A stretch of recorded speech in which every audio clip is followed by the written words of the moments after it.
یہ ایک بیٹا ہے، شوہر ہے، دوست ہے، باپ ہے اور ایک درندہ بھی۔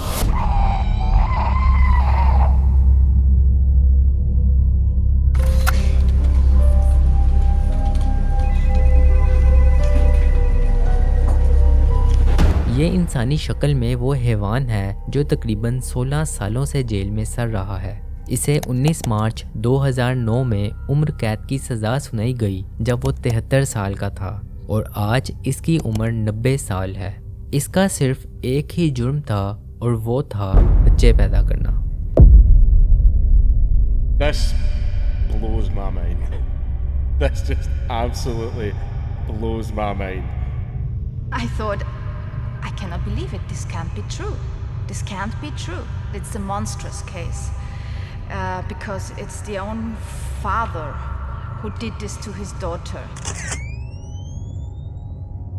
I mean, this is a normal family. And the neighbors were saying, oh, such a nice man, such a nice woman. And they were so nice with their grandchildren. I'm very angry. I'm angry with it because I cannot believe that anyone can do this to a woman.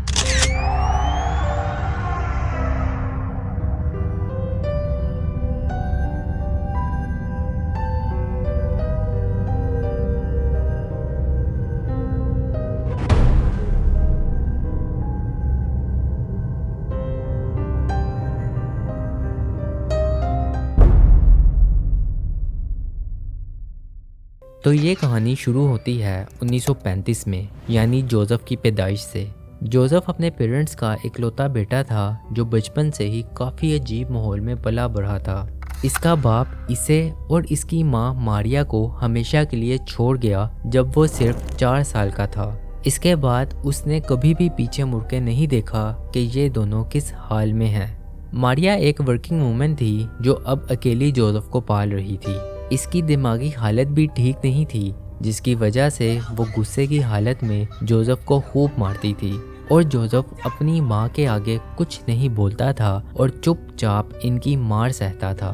پتہ نہیں اس کے دماغ میں اپنے parents کو لے کر یا زندگی کو لے کر کیا چلتا رہتا تھا جو اس نے اتنا بھیانک قدم اٹھایا۔ جوزف شروع سے ہی پڑھائی میں بہت اچھا تھا اور وہ ایک الیکٹریکل انجینئرنگ کا اسٹوڈنٹ تھا۔ وقت یوں ہی گزرتا رہا اور 1956 میں، یعنی کہ صرف 21 سال کی عمر میں، جوزف نے 17 سالہ روز میری سے شادی کر لی، جس سے ان کے 7 بچے ہوئے۔ ان 7 بچوں میں سے ایک کا نام تھا ایلزابتھ فرٹزیل۔ اب یہ نام یاد رکھیے گا کیونکہ آگے کی ساری کہانی اسی لڑکی پہ بیس کرتی ہے۔ جوزف ایک چھوٹے سے گھر میں رہتا تھا جہاں ٹوٹل 9 لوگ موجود تھے، جوزف، روز میری اور ان کے 7 بچے، اور یہی وجہ تھی کہ جوزف ایک بڑے گھر میں جانا چاہتا تھا۔ الیکٹریکل انجینئر ہونے کی وجہ سے اس وقت جوزف بہت اچھے پیسے کما رہا تھا اور گھر کو چینج کرنا بھی اس کے لیے کوئی بہت مشکل کام نہیں تھا، اور اسی وجہ سے کچھ ہی عرصے میں جوزف ایک بڑے گھر میں شفٹ ہو گیا۔ لیکن اس گھر میں موو کرنے سے پہلے جوزف نے اس میں کچھ رینوویشن کا کام شروع کروایا اور گھر کے نیچے ایک بیسمنٹ بھی بنوایا، جو کہ ایک بالکل نارمل بات ہے کیونکہ بہت سے لوگ اپنے گھروں کے نیچے بیسمنٹ بنواتے ہیں جو لانڈری یا پھر سٹور روم کی طرح استعمال کرتے ہیں۔ لیکن جوزف کے کیس میں بات کچھ الگ تھی کیونکہ اس بیسمنٹ کے بارے میں جوزف کے علاوہ کوئی اور نہیں جانتا تھا، اور اس کی شاید یہی وجہ تھی کہ آگے چل کر جو کچھ بھی ہونے والا تھا اس کے لیے جوزف کئی سالوں سے تیاری کر رہا تھا۔ ایلزابتھ، جو جوزف اور روز میری کی چوتھی بچی تھی اور پڑھائی میں اچھی ہونے کے ساتھ ساتھ وہ گھر کے کاموں میں بھی کافی اچھی تھی، وہ باقی سب بہن بھائیوں کے ساتھ بھی اچھے سے رہتی تھی۔ لیکن جوزف اور ایلزابتھ کا آپس میں ریلیشن بہت ہی عجیب تھا۔ باقی بچوں کی نسبت جوزف ایلزابتھ سے زیادہ پیار کرتا تھا، جہاں بھی جاتا تھا اسے اپنے ساتھ رکھتا تھا اور اسے مہنگے مہنگے گفٹس بھی دلاتا تھا۔ گھر میں موجود باقی بچے بالکل نارمل تھے اور انہیں اس بات کا بالکل بھی آئیڈیا نہیں تھا کہ جوزف کے ذہن میں کیا چل رہا ہے۔ خیر، وقت یوں ہی گزرتا رہا اور دیکھتے ہی دیکھتے ایلزابتھ 11 سال کی ہو گئی۔ اب یہ وہ وقت تھا جب جوزف نے ایلزابتھ کو کرنا شروع کر دیا۔